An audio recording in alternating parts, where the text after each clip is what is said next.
Eh bien bonjour à tous, j'espère que vous allez tous bien. Je tenais à vous présenter ce petit polygone là qui sort de nulle part et que j'ai échangé pour mon DH. Et franchement je regrette pas le choix, c'est un super vélo, il est ultra joueur. J'ai changé pas mal de pièces, tout ce qui est centre de pilotage, potence, poignée, frein. Transmission était très bien d'origine, c'est du XT donc c'est très bien. J'ai passé pareil les freins en XT parce qu'ils sont super, avec ces petits disques céramiques carbone qui sont juste incroyables et qui freinent du feu de Dieu. Une petite selle Chromag parce que je trouvais ça super sympa et que franchement avec les couleurs ça ressemble plutôt bien. Mais je trouve qu'il manque d'un truc et pour l'instant j'en ai pas vu un fini avec cette finition. Il est sorti avec un DHX2 Performance et une Fox 38 Performance et une tige de selle. C'est pas une Performance celle-là, c'est même pas, c'est une Transix. Donc c'est une marque un peu no name dans le game du vélo, mais qui tient la route. Mais voilà, donc je me suis dit, je vais me faire une petite folie et je pense qu'on va partir sur du Fox. Donc voilà, je me suis fait plaisir. J'ai pris la même config en un peu plus poussé. Donc sur l'amortisseur ça reste la même chose, c'est juste le revêtement qui change. Mais je suis parti sur un DHX2 Performance. C'est la seule pièce qui est théoriquement d'occasion du vélo. En soi, elle a juste été montée d'un vélo neuf. Il n'y a pas grand chose en différence par rapport à celui d'origine, à part le Kashima et certains réglages internes au niveau de la clapetterie. Donc ça c'est plutôt pas mal, c'est la seule pièce que j'aurai d'occasion théorique. Et après, je me suis dit, bon, c'est un peu, comment dire, de la gueule, il n'y a pas d'autre mot à dire. Je me suis dit, bon, allez, pourquoi pas me faire plaisir avec une petite Fox Transfer en factory, en doré Kashima, quoi. Et tant qu'à faire, autant prendre la remote. Ça, c'est la plus grosse arnaque de chez Fox. Donc voilà, ça coûte 70 balles, c'est vraiment comme du Apple, il faut être pigeon. Je le suis, hein, mais autant me dire que je suis pas ça après non plus, donc autant faire les choses bien jusqu'au bout. Et autant me dire que bon, c'est peut-être le dernier bike que j'aurai en enduro, donc pour l'instant on va faire tout ça. Et le Graal que j'ai reçu ce matin, qui sort des usines de chez Fox en direct. Et franchement, ça me fait vraiment plaisir.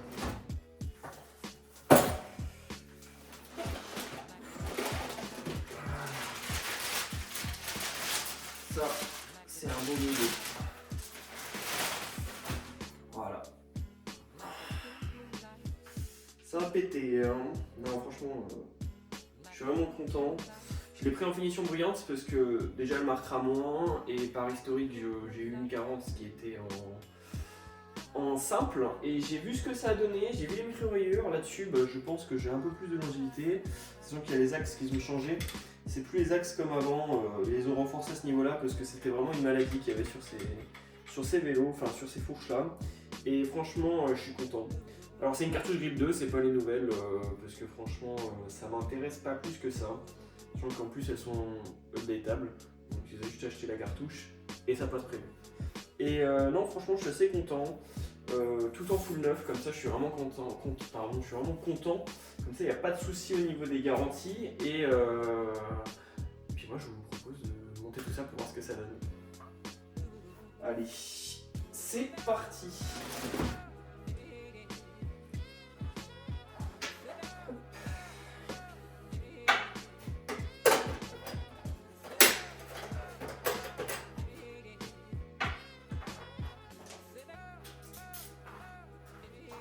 Alors il était déjà pré-démonté parce qu'il est déjà en vente, sachant que au niveau achat-revente, Fox est quand même assez pratique.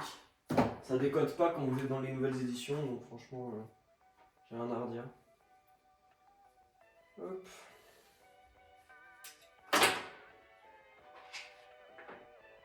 Hop. Et voilà.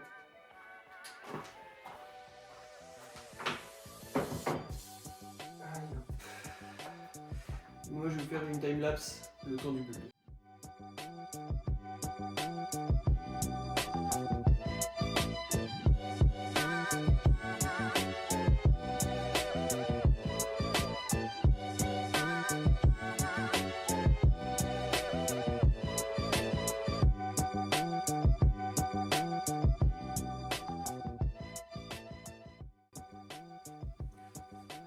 Alors voilà, le morceau est déjà installé, donc ça c'est un des trucs les plus rapides à faire. De toute façon, surtout entre union, il y a vraiment 2 vis à mettre et juste à remettre l'arrière ici.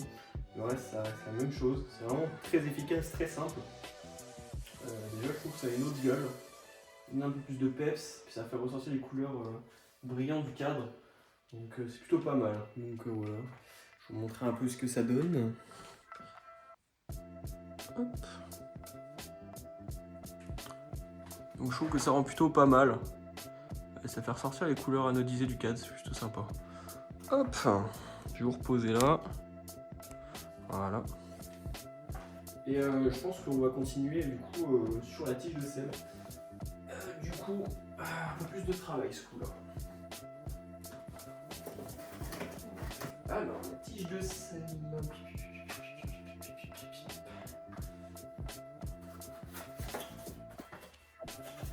Pour ceux qui veulent savoir à quoi ça ressemble, la manette, elle est comme ceci. Et la tige, elle se présente comme ceci. Donc voilà. Donc l'amortisseur, au cas où, c'est un 2024. Celle-là, c'est la seule qui sera de 2023 avec la fourche.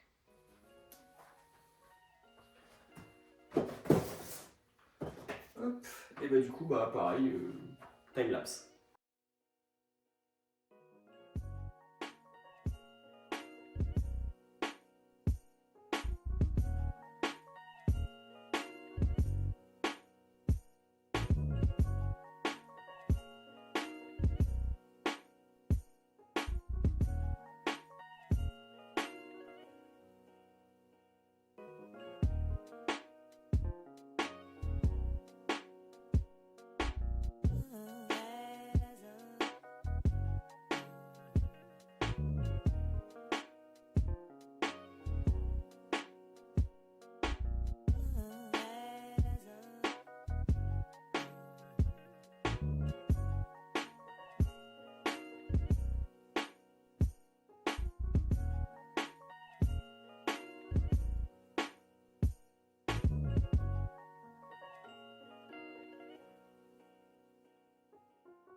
Alors du coup la tige de sel est montée, petite Pony Fox qui va bien du coup. Là c'est nickel. Et là, parfait. Franchement ça lui donne une gueule. Déjà amorto plus tige là. Bon, on voit les années de changement parce que ça c'est du coup du 2024 et ça c'est du 2023. Ils avaient un peu plus refoncé le Kashima au niveau revêtement. Mais normalement, ça, ce sera la même couleur que la fourche, donc ça fera pas trop dérangeant. Et franchement, déjà, ça claque déjà plutôt pas mal. Je sais pas ce que vous en pensez, mais non, on est plutôt pas mal. Je vais juste remettre la manette avec le shifter qui passe en dessous du niveau du frein. Et après, on sera plutôt pas mal. Comme ça, en plus, la gaine, elle fera pas dégueulasse. Mais du coup, pas de barre spin sur le vélo. Pas grave. Alors du coup là, bah, j'ai commencé déjà à démonter le frein avant, comme ça il va pas m'emmerder sur le vélo. De toute façon c'est juste pour remettre le shifter après sur lui. Et bah du coup on va commencer à démonter la fourche de celui-là. Donc c'est là que ça va nous donner quand même la couleur du truc. Au cas où, pour ceux qui veulent, donc chez Fox c'est toujours pareil, quand vous achetez une fourche neuve. Alors mon amortisseur normalement vous avez aussi des tokens. Là, ils nous ont fourni 3 autocollants, étoiles et maintien du Ritz. Et maintenant, le garde-boue est en option sur les factories. À partir de 70 €, mais je sais pas si je vais pas le rajouter ou pas. Je vais voir ce que ça donne. Franchement, ça me fait un peu chier. Mais bon, on verra ce que ça donne. Je vais juste en off mettre du Care Protect du coup, sur la fourche, hein, ça me fera un peu chier de la rayer. Et puis voilà, allez c'est parti. Alors du coup là, j'ai démonté le frein avant comme j'avais dit. La fourche, elle est prête à être montée. On va juste faire les mesures pour le coupage du pivot et l'extraction du cône de fourche. Et après, bah, normalement tout est bon. Allez c'est parti, time lapse.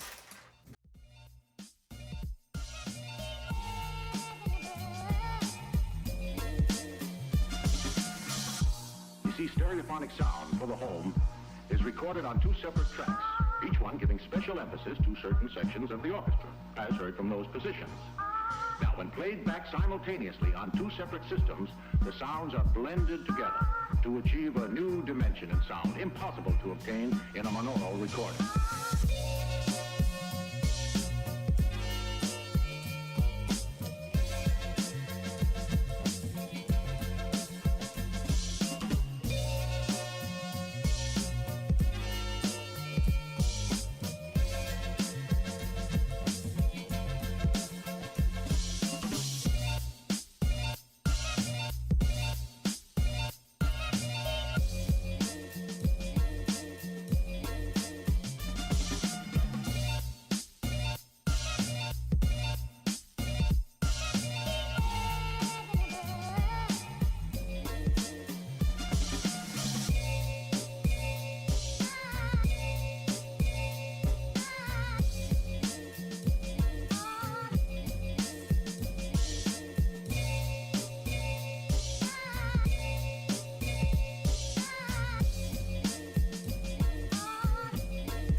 Donc voilà, bon, bah, je vous ai un peu épargné la fin parce que comme ça j'avais pu finir et peaufiner les réglages et trier le frein.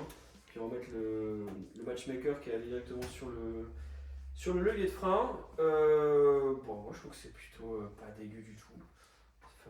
Ça ressort pas mal. Au niveau de la petite aisselle, ça fait un sacré combo. Donc non, j'aime plutôt bien. On voit le Kashima qui sont exactement identiques en 2023 et celui 2024. Après c'est pas très dérangeant. Je trouve que ça il y a un super bon résultat. Maintenant bah hâte de voir ce que ça va donner sur les pistes et sur les trails. Donc c'est plutôt pas mal. Il y a eu un passage en tubeless en plus. Donc non franchement bah je crois qu'on peut pas faire mieux en haut de gamme chez Fox et franchement ça pèse donc voilà. J'espère que la vidéo vous aura bien plu et bah moi je vous dis à la prochaine. Allez, ciao.